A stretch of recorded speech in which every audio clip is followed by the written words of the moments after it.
In other utility company news, the water and sewage company WASCO says it is doing everything possible to restore supply to the community of Canaries following the heavy rains of last weekend.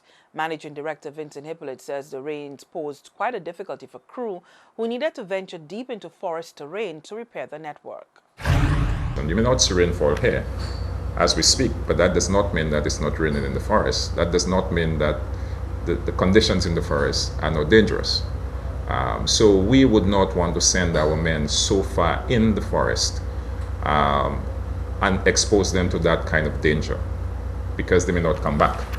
So we have to be sure that it is safe for them to go and that they can come back, because just imagine they passed through a river and they went all the way very deep into the forest to the intake, and then they can't come back because the river is raging.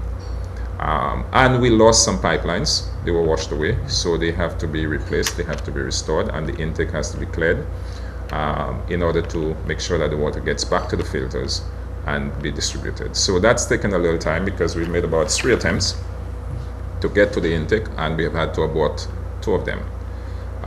But from yesterday and today, hopefully, we should be able to get the system restored.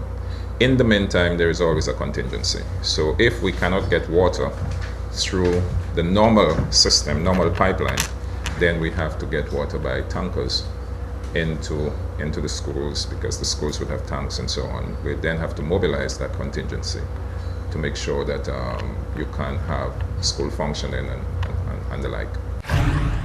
The rains did bring good news, though. For the first time in a long time, the spillway at the John Compton Dam is overflowing with nearly 1 foot of water. The sediment still remains, and we probably have a bit more in there. But in terms of the live storage, what we can abstract from the dam, we're actually at its maximum. We cannot, it cannot store any more water than what it is storing right now. And the only way we could increase storage is after we've gone through the dredging process. Fingers crossed that we see an end to water rationing.